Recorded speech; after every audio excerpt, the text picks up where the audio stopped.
22절까지입니다. 우리 다 같이 한 목소리로 읽었으면 좋겠습니다. 21절에서 22절까지.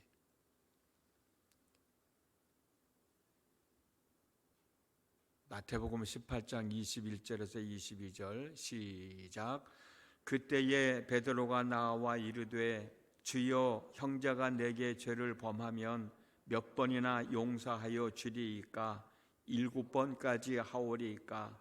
예수께서 이르시되 내게 이르노니 7번뿐만 아니라 7번을 70번까지라도 할지니라. 아멘.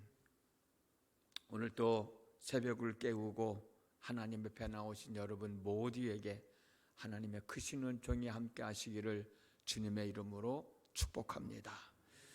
우리 마태복음 18장 10절에서 14절 말씀을 제가 천천히 읽어드리겠습니다. 삼가 이 작은 자 중에 하나도 없은 여기지 말라.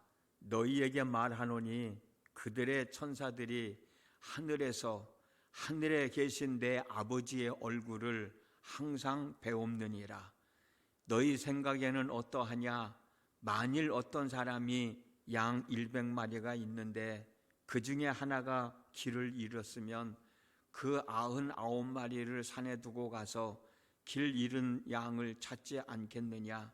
진실로 너희에게 이르노니 만일 찾으면 길을 잃지 아니한 99마리보다 이것을 더 기뻐하리라. 이와 같이 이 작은 자 중에 하나라도 잃는 것은 하늘에 계신 너희 아버지의 뜻이 아니니라. 아멘. 우리는 이 말씀을 어떻게 이해를 해야 할까요? 10절에 나오는 이 작은 자는 어린 아이와 같이 자기 자신을 낮추는 사람입니다. 천국에서는 큰 사람이 되고 높임을 받는 사람이 되고 높은 자리에 앉을 사람입니다. 하나님은 이런 사람을 실족하게 하면, 다시 말씀드리면 죄를 짓게 하면 연자맷돌에 달려 깊은 바닷물 속에 빠져 죽는 것이 낫다고 하실 정도로 사랑하시고 귀하게 여기십니다. 12절에서 14절 말씀을 보면 100마리의 양을 치우는 사람이 있었는데 아차하는 순간에 어떻게 하다 보니까 자신도 모르는 사이에 한 마리의 양을 잃어버린 거예요. 그래서 이 사람은 잃어버린 양을 찾기 위해서 99마리의 양은 여기에 그냥 놔두고 그 잃어버린 한 마리의 양을 찾기 위해서 산을 넘고 물을 건너서 찾아다니다가 결국 잃어버린 한 마리의 양을 찾았다는 거예요. 잃어버렸던 양을 찾는 그 순간 얼마나 기뻤는지, 얼마나 행복했는지, 이 사람에게 입장에서는 99마리의 양보다도 잃어버린 한 마리의 양을 찾는 기쁨이 더했다는 겁니다. 그런데 여러분, 길을 잃어버린 양이 누구냐면 작은 자 중에 하나입니다. 작은 자 중에 하나. 그 작은 자 중에 하나가 누구였습니까? 자기 자신을 어린 아이같이 낮추는 사람, 천국에서는 큰 사람이 되고 높임을 받는 사람이 되고 높은 자리에 앉을 사람, 하나님의 사랑하시고 귀하게 여기시기 때문에 잃어버리고 싶지 않은 사람. 여러분, 이런 사람에게 실족하게 한다면, 이런 사람에게 죄를 짓게 한다고 하면 하나님은 결코 그렇게 되어지기를 원하지 않는다는 거예요. 그런 사람들을 잃어버리고 싶지 않다는 거예요. 본문 14절 말씀입니다. 이와 같이 이 작은 자 중에 하나라도 잃는 것은 하늘에 계신 너희 아버지의 뜻이 아니니라. 지난주에도 우리가 말씀 나눴습니다마는 누군가가 내가 한 말, 잠언에 나와 있는 말씀처럼 구부러진 말, 비뚤어진 말, 그 말을 듣고 시험 들어서 실족하게 된다면 죄를 짓게 된다고 하면 그것은, 그런 행동은 그 사람에게도 잘못하는 것이지만 또 한편으로는 하나님에게도 큰 죄를 짓게 되는 것이라고 하는 사실을 본문을 통해서 우리는 알 수 있어요. 이 사실을 바로 알고 내가 한 말과 행동이 누군가에게 상처를 주는 것이 아니라 선한 영향력을 끼치며 살아가는 삶이 되어져야 한다는 것을 우리는 다시 한 번 더 기억해야 할 것입니다. 구부러진 말, 비뚤어진 말, 그걸로 누군가에게 악법을 줘서는 안 되는 거죠. 작은 행동, 나의 작은 행동 하나가 누군가에게 아픔을 주고 상처를 주고 실족하게 하고 죄를 짓게 하게 한다면 그것 또한 안 된다고 하는 것을 오늘 우리는 이 말씀을 통해서 다시 한번 기억을 하시고, 하나 더 나눌 말씀을 뭐냐면 오늘 본문에 나와 있는 말씀처럼 70번씩 7번이라도 용서해 줘야 되겠습니까? 라고는 예수님의 말씀이죠. 7번을 70번씩 용서하라는 예수님의 말씀은 누군가의 허물을 덮어주지 않고 용서해 주지 않는 것은 하나님께 큰 죄를 짓게 된다는 말씀인 거예요. 하나님의 진노를 사게 된다는 말씀이기도 합니다. 우리가 잘 아는 대로 창세기 9장 21절 이하의 말씀을 보면 함이라고 하는 노아의 아들이 있었잖아요. 함이라고 하는 노아의 아들은 아버지가 하체를 드러내고 잠을 자고 있는 모습을 보게 되었습니다. 여기서 아버지 하체를 보게 되었다는 뜻은 단순히 그냥 보게 됐다는 뜻이 아닙니다. 지나치다가 힐끗 쳐다보았다는 뜻도 아닙니다. 여기서 아버지 하체를 보았다고 하는 뜻은 벌거벗은 자의 모습을 만족스럽게 응시하며 쳐다봤다는 뜻이 있어요. 물끄러미 쳐다보면서 그걸 보고 즐겼다는 거예요. 그걸 보고 만족했다는 거예요. 함은 아버지의 하체를 보고 즐길 만큼 즐긴 다음에 셈과 야벳에게 아버지가 하체를 드러내놓고 잠을 자고 있다, 누워있다는 얘기를 해주지 않습니까? 정상적인 부자지간이라면 아들이 아버지의 허물을 봤다 하면 그 허물을 덮어주는 게 상례일 거예요. 근데 함은 그렇지 못했습니다. 벌거벗고 하체를 드러내놓고 잠을 자고 있는 아버지의 모습을 즐긴 만큼 즐긴 다음에, 볼 만큼 다 본 다음에, 그 다음에 형제들에게 아버지의 수치를 보게 하고 쾌감을 느끼도록 충동질하기 위해서 아버지가 벌거벗고 누워있다고 하는 얘기를 전해주고 있는 거예요. 이 소식을 들은 셈과 야벳은 옷을 가져다가 자기들의 어깨에 메고 뒷걸음질 쳐서 들어가지고 아버지 하체를 덮어주잖아요. 얼굴을 돌이키어서 아버지 하체를 보지 않잖아요. 아버지 허물을 덮어주었던 겁니다. 아버지의 허물을 덮어주었다는 것은 저렇게 행동할 수밖에 없었던 아버지를 이해해 줬다는 뜻이기도 해요.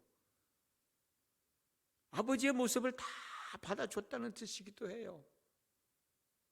아버지의 허물을 다 용서해 줬다는 뜻이기도 합니다. 함은 아버지의 행동을 이해해 주지 않고 수용해 주지 않고 덮어주지 않고 용서해 주지 않고 오히려 소문을 내고 다녔지만, 셈과 야벳은 아버지의 허물을 이해해 주었고 수용해 주었고 용서해 주었던 거예요. 그 결과 함은 그의 형제의 종들의 종이 되어 가나안과 아라비아와 북동 아프리카와 같은 열대 지방에 흩어져 살면서 타민족의 지배를 받으며 살아야 했고, 아버지가 그렇게 저주를 했어요. 아버지의 허물을 이해하고 수용하고 덮어주고 용서해 주었던 셈은 아브라함과 그의 자손 예수 그리스도의 조상이 되는 영적 축복을 받게 되었고, 아버지의 허물을 이해하고 수용하고 덮어주고 용서해 주었던 야벳의 자손은 창대해지는 축복을 받았습니다. 지금의 스페인 지역과 러시아 남단 지역과 소아시아 지역과 지중해 지역과 남유럽 지역 등에 분포된 아리안 민족의 원조가 되었던 것을 우리는 역사를 통해서 알 수가 있습니다.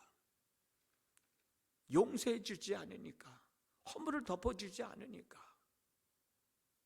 진노의 대상이 됐고, 허물을 덮어주고 이해하고 용서해 주니까 축복의 대상이 되었던 것이지요. 여러분들은 손양원 목사님에 대한 사랑의 원자탄이라고 하는 영화를 보셨는지요? 1945년 해방이 된 후 우리 민족은 이념 차이를 극복하지 못하고 1948년도에 여수 반란 사건이 일어났습니다. 이때 손양원 목사님은 이 여수 이 지역에서 목회를 하고 있었고, 손양원 목사님의 두 아들이 기독교 신자라는 것과 우익단체에서 활동을 했다는 것 때문에 반란군들에게 잡혀가서 무자비하게 복경을 당하고 살해를 당했습니다. 반란군이 진압이 되고 손양원 목사님의 두 아들을 죽였던 안재선이라고 하는 사람이 사형 선고를 받고 사형대에 서게 될 때, 손양원 목사님은 그 지역 사령관에게 나는 내 아들을 죽인 안재선은 물론이고 거기에 가담했던 사람들을 다 용서했다. 그러니 제발 이 청년을 풀어달라고, 이 청년을 풀어달라고 사정을 해서 결국은 이 안재선이라는 사람이 풀려났습니다. 그리고 그 아들을, 그 죽인 안재선이를, 자기 아들을 죽인 안재선이를 양자로 삼았습니다. 그 내용이 사랑의 원자탄이라는 영화예요. 대단하지 않습니까? 이 세상에 허물이 없는 사람이 어디 있습니까? 누구나 다 허물이 있게 마련이죠. 이 허물을 덮어주고 이해해주고 용서해주니까 지금 우리가 이렇게 살아가고 있는 거예요. 이해와 용서가 없다면 서로 죽이고 죽이는 전쟁터가 되고 말겠죠. 예수님은 허물을 덮어주고 용서해주고 함께 더불어 살아가는 삶을 살라고 말씀하고 계십니다. 내가 하는 말 한마디가, 내가 하는 행동 하나가 사람을 죽이기도 하고 살리기도 하는 거예요.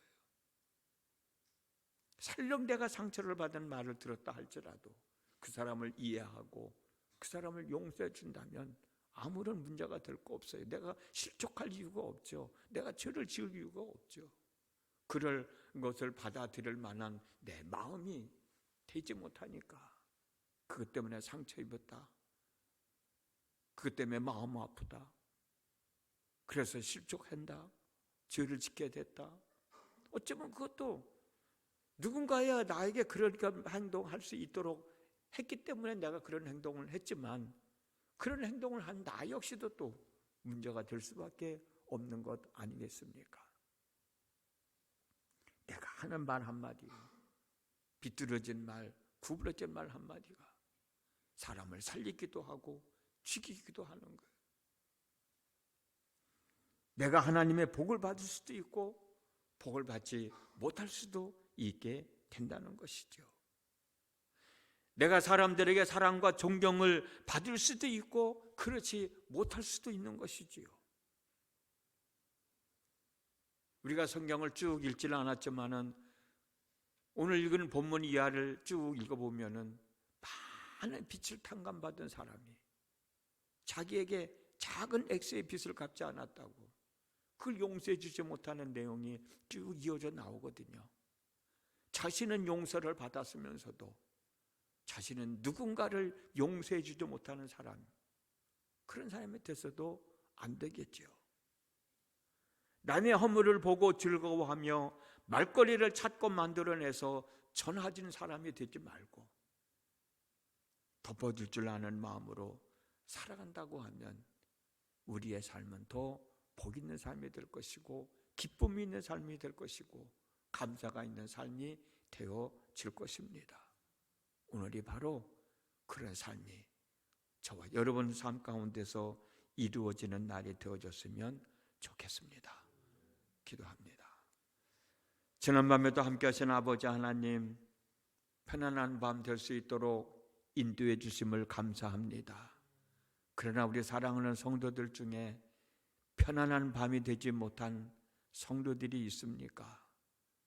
긍휼히 여겨주셔서 편히 쉬어야 할 때는 편히 쉴 수 있게 하여 주시고 열심히 일하며 활동해야 할 때는 일하며 활동할 수 있는 삶이 되어지게 하여 주시기를 원합니다.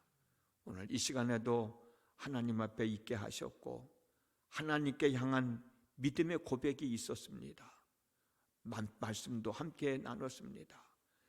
내가 용서해 줘야 되는데 용서해 주지 못해서 내 마음이 편치 못한 이들이 있을까요? 내가 사랑해 줘야 되는데 사랑해 주지 못해서 내 마음이 편치 못한 분들이 있을까요? 사랑할 수 있는 마음, 용서해 줄 수 있는 마음, 축복해 줄 수 있는 마음이 되어서 마음의 편안함 속에서 기쁨 속에서 감사함 속에서 오늘 하루의 삶을 살아가는 저희 모두가 되도록 인도하여 주시고 나의 비뚤어진 말, 행동 때문에 누군가에게 아픔을 주지 않는 복 있는 삶이 되도록 오늘도 저희들을 지켜 주시옵소서. 예수님의 이름으로 기도드렸습니다. 아멘. 우리